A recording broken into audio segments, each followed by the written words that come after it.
What's up, guys? Today, I'll preface it. I have been really excited for this game called The Ghost of Tsushima. Oh, yeah, on that's PlayStation. Coming out soon. I think it's out already or is about to be out. It's coming out on the 17th, or, Yeah. yeah. So it's out already. Okay. Oh. So, this is a review from IGN, which is basically going to determine whether or not I buy it. I'm going to buy it. I'm going to play this game. I've been looking forward to it. He's going to buy it. Yeah, I'm going to play this game. But let's watch the review. Maybe I'll buy regardless. it too. Yeah. Well, you still got Last of Us to work Yeah. on. So I can work on this while you work on Last of Us. So let's get into it. Let's do it.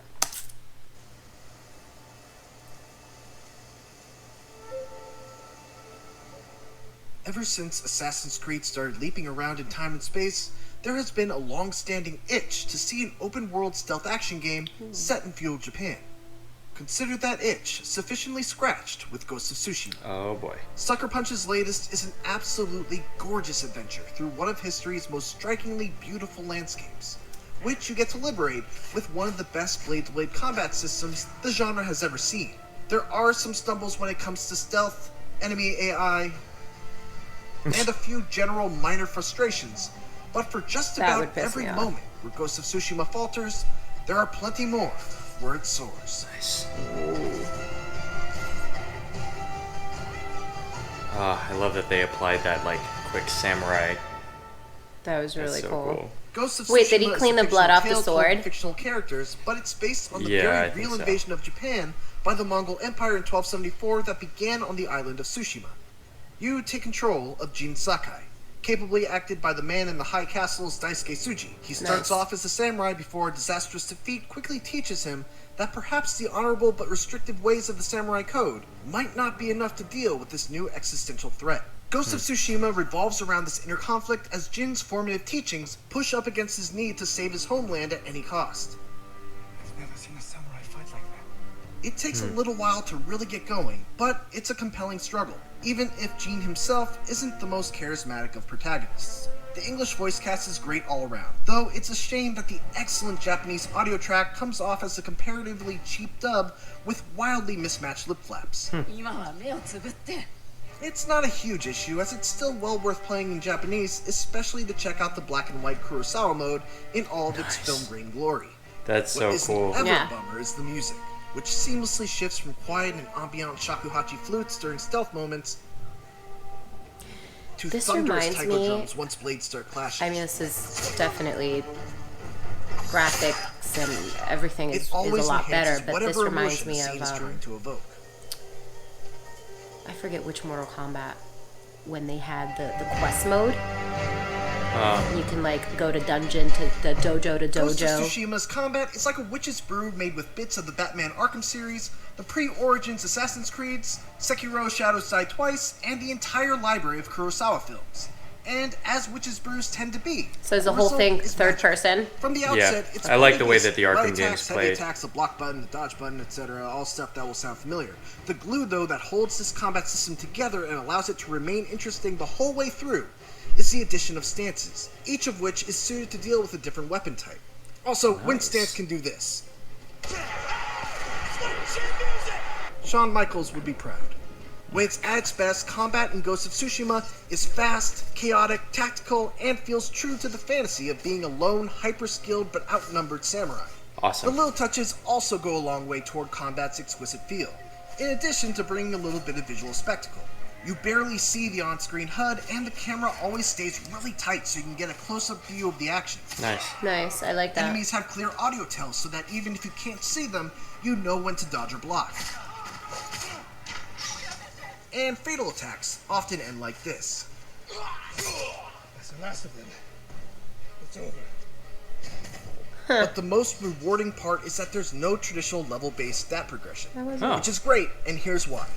When you get stronger in Ghost of Tsushima, it's not because invisible numbers went up and now you deal more damage and take less when you're hit. It's because your techniques got better and now you have new, better ways of dealing with tougher enemies, like blocking attacks that you couldn't block before. Learning to use those techniques effectively feels awesome, As a result, you won't ever run into that problem of wandering into an area or taking on a quest that you're underleveled for because you haven't done enough grinding. You'll never get one-shotted by an archer who's 5 levels higher than you, or have to spend 5 minutes chopping down a sword equivalent of a bullet sponge. This system really impressed me because Ghost of Tsushima's difficulty always managed to feel appropriate no matter what point of the campaign I was at. Enemies do get tougher, and you do need to improve your gear by upgrading your sword, armor, and charms to feels like God of War. Right, I was about to say, like... from gear always felt secondary to the skills that you accumulate, and the challenge always felt fair. Even when I bumped the difficulty up to hard mode, which makes enemies more aggressive, but it never took away from the lethality of my sword.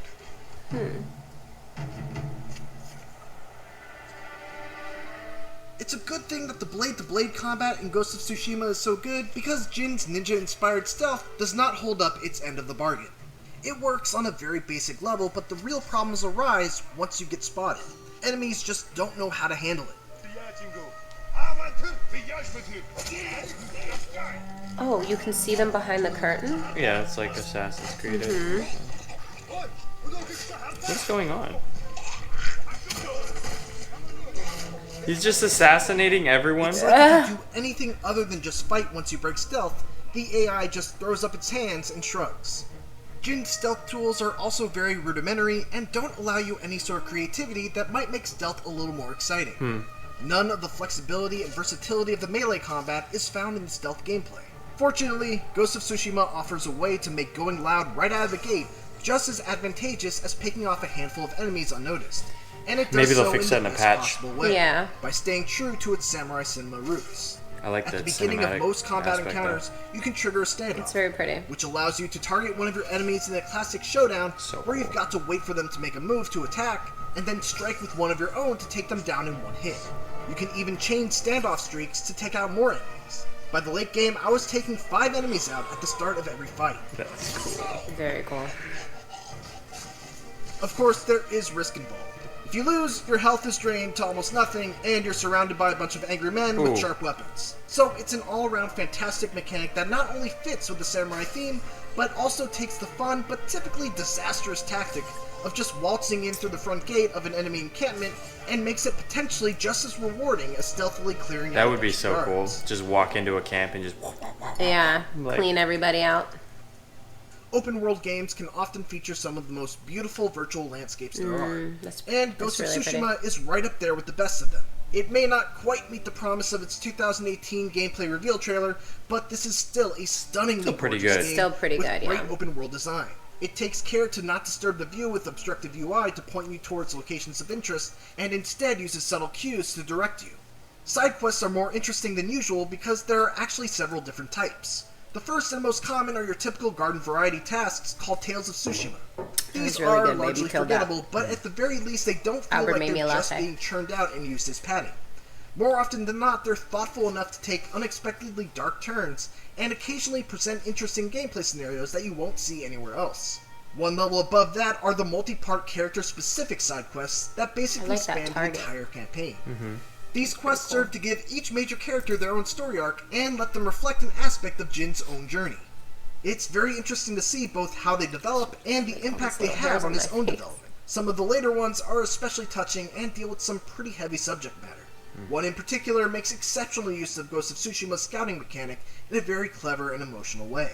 Tales of Tsushima typically reward you with charms that boost a certain aspect of your character, allowing you to spec into different builds, whether it be a stealth build, tanky build, or a build centered around terrifying your enemies. In the early going, these charms were a great incentive to complete side quests, but once I had pretty much all the charms that I needed later on, I like that. the Tales of Tsushima lost much of their appeal from a reward standpoint. Finally, there are the Mythic Tales.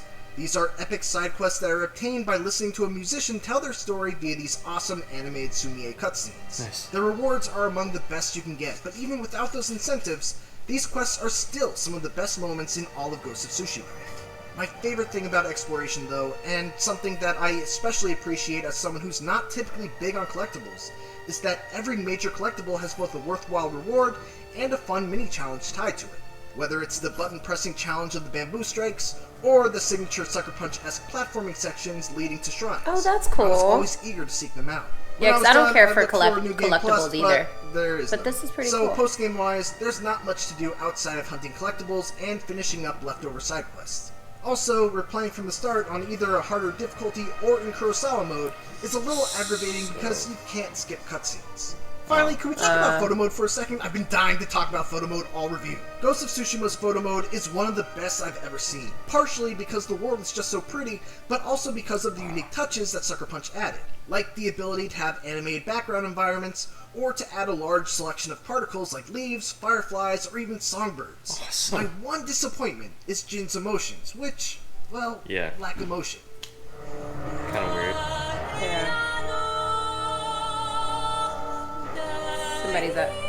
Somebody was just at the door. Oh yeah, the package. Ghost of Tsushima is an enormous and densely packed samurai adventure that often left me completely awestruck with both its visual spectacle and excellent combat. By steadily introducing new abilities instead of stat upgrades, its swordplay manages to stay challenging, rewarding, and fun through the entire 40 to 50 hours that it took me to beat the campaign.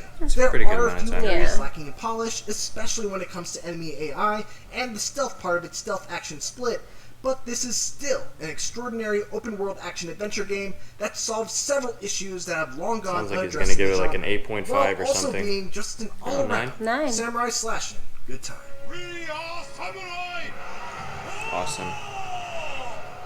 While I still have you here, check out some more of my favorite shots from photo mode. And for more Ghost of Tsushima, check out 18 minutes of 4K gameplay. And for everything else, keep it here on IGN. That was awesome. Is that the male guy or is that someone we know? I don't know. Someone's at the door. I think they're just dropping off packages. Yeah, that's Yeah, no, they just dropped off. they package. just dropped off. My dad gets packages every single day. Every day. Every day. Multiple times throughout the day. Yeah, like 2 times a day. So Sometimes 3. that was awesome. Definitely going to play it. I loved Way of the Samurai for PlayStation 2. That was, I must have. It was a game that was based on replay value, and I must have replayed it like 50 times, like literally, and it was just so good. So I've been like I've never played it. waiting for This looks good though. waiting for a really good samurai game, and I think this is gonna be the one. So Are you the one? yes. I'm hyped But- up from the latte. Let us know what you guys think of the video. Do you are you looking forward to this game? Have you played it yet? Let us know. Let us know what you think. If there are any other video game trailers or reviews you guys want us to watch, let us know as well. Leave it in the comment section. And if you like the video, please make sure to like, subscribe, ring the notification bell. We'd really appreciate it. Yes, we would. Thank you guys for watching. Thanks, guys.